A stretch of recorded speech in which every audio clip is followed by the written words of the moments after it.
This is John Gall speaking. Let us look beyond the horizon.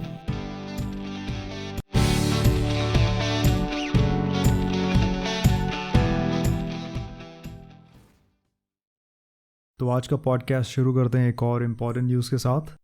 अभी recently हमें सुनने में आया कि रिज़र्व बैंक ऑफ इंडिया है, उसके बोर्ड ने ये डिसाइड किया है कि वो अपने गोल्ड रिजर्व्स को और बढ़ाना भी कंसिडर करेंगे।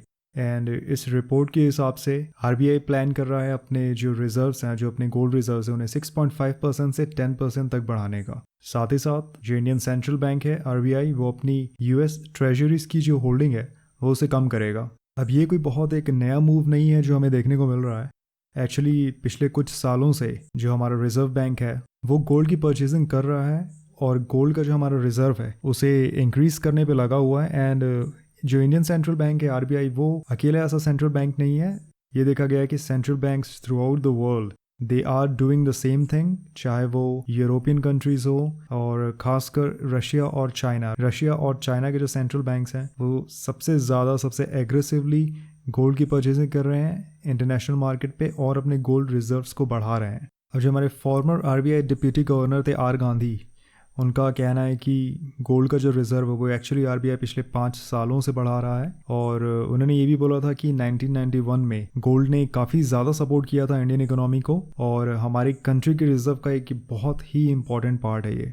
अब लास्ट ईयर अकेले ही सेंट्रल बैंक्स की जो गोल्ड की डिमांड थी वो मोर देन 650 टन्स थी और ये पिछले 50 इयर्स का सेकेंड हाईएस्ट लेवल है जिसपे सेंट्रल बैंक्स ने गोल्ड को परचेज किया है। जो हाईएस्ट लेवल था वो 2018 में हमें देखने को मिला था जब 656 टन्स गोल्ड परचेज किया गया था। साथ ही साथ जो वर्ल्ड गोल्ड काउंसिल है उनका कहना है कि 2018 में जो सेंट्रल बैंक्स ने गोल्ड परचेज किया था वो हाईएस्ट अमाउंट था सिंस द टाइम जो डॉलर की कन्वर्टिबिलिटी थी गोल्ड में उसके खत्म होने के बाद से, यानी कि 1971 में। जैसा मैंने फर्स्ट एपिसोड में कवर किया था कैसे प्रेसिडेंट निक्सन ने गोल्ड विंडो को क्लोज किया था, जिसकी वजह से यूएस डॉलर, जिसके बैकिंग में ये माना जाता था कि जो अमेरिका का सेंट्रल बैंक है फेडरल रिजर्व, वो गोल्ड रखता है और उसके अगेंस्ट डॉलर्स की प्रिंटिंग करता है, वो गोल्ड विंडो 1971 में क्लोज कर दी गई थी। जिसके बाद डॉलर और दुनिया की जितनी भी दूसरी करेंसीज हैं वो सारी की सारी फिएट करेंसीज बन गई, यानी कि ऐसी करेंसीज जिनकी बैकिंग में कुछ भी नहीं है। ओके, अब ये जो बाइंग स्प्री है गोल्ड की है थोड़ी सी स्लो हुई है 2020 में। कोरोना वायरस भी एक बड़ा रीज़न हो सकता है, बट कोरोना वायरस अगेन एक बहुत बड़ा रीज़न है जिसकी वजह से गोल्ड परचेज करना अभी इस समय पे बहुत ही ज़्यादा इंपॉर्टेंट है। नॉट जस्ट गोल्ड, सिल्वर, जैसे कि मैं हमेशा बोलता हूँ, is at a very good price to buy. It still is, although yes silver का जो प्राइस है वो काफ़ी ऊपर बढ़ा है पिछले कुछ महीनों में, बट मेरा ये मानना है कि सिल्वर के पास अभी भी काफ़ी एक बड़ा एरिया है कवर करने के लिए।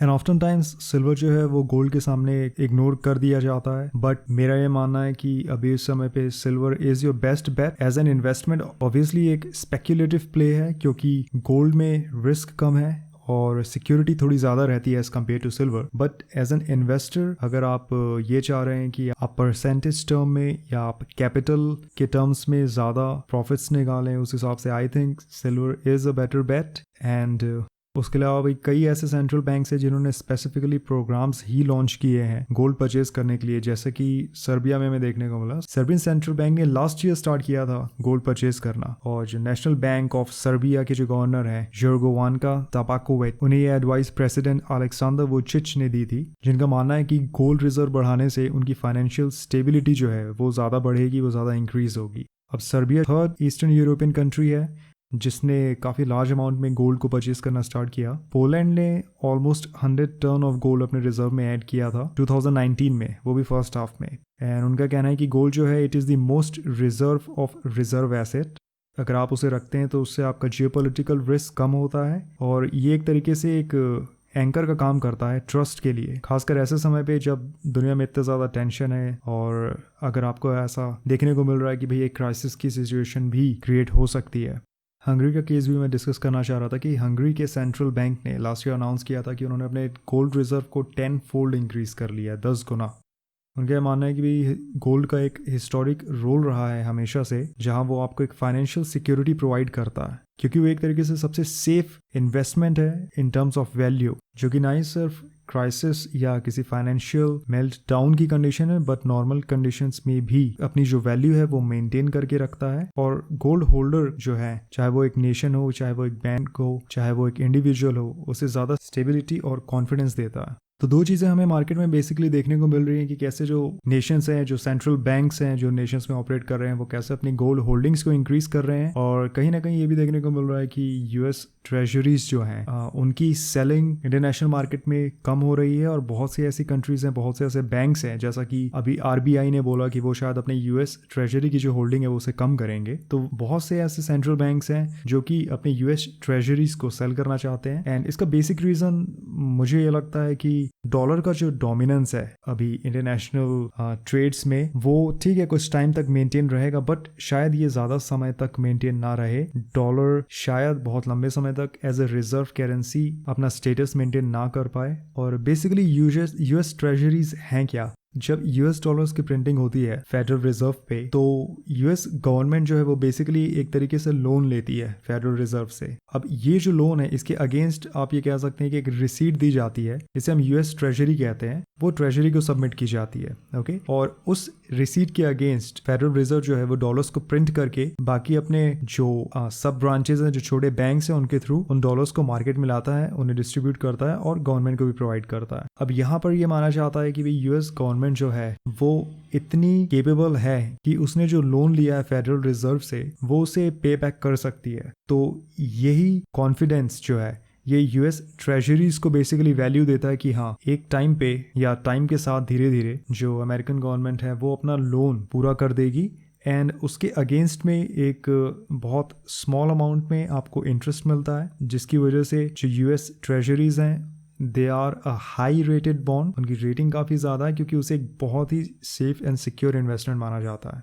अब यूएस ट्रेजरीज अगर सेल हो रही हैं तो ऑब्वियसली कहीं ना कहीं उन्हें सेल करने वालों के दिमाग में ये बात चल रही है कि शायद यूनाइटेड स्टेट्स ऑफ अमेरिका, जो कि अभी के टाइम पे दुनिया का सबसे बड़ा डेटर नेशन है, वो शायद उस लोन को पे बैक ना कर पाए और यूएस डॉलर का जो डोमिनेंस है इंटरनेशनल मार्केट में वो भी शायद टाइम के साथ कम हो जाए। अब गोल्ड जो है, गोल्ड ने अपनी वैल्यू पिछले 5000 ईयर्स से मेंटेन करके रखी है। गोल्ड एंड सिल्वर जैसा मैंने डिस्कस किया था, दे आर रियल मनी। और ये फिर इकोनॉमिस्ट हो, सेंट्रल बैंकर्स हो, या फिर कॉमन लोग जिन्होंने हिस्ट्री पढ़ी है, जिन्हें थोड़ा भी इकोनॉमिक्स के बारे में पता है, उन्हें गोल्ड का जो रोल है वो बहुत अच्छे से समझ में आता है। सो यस, गोल्ड ओन करना is definitely, it adds a layer of security and it adds several layers of cushion कि कभी भी एक इकोनॉमिक टर्मोइल अगर हमें देखने को मिलता है तो वहां पे if you own gold you can rest assured कि उस बुरे समय से आप ठीक ठाक तरीके से निकल जाएंगे। रशिया ने भी बहुत एग्रेसिवली गोल्ड की परचेजिंग की थी, बल्कि ये देखा गया था कि मार्च 2015 से रशिया का जो सेंट्रल बैंक है, बैंक ऑफ रशिया, उसने ऑलमोस्ट हर मंथ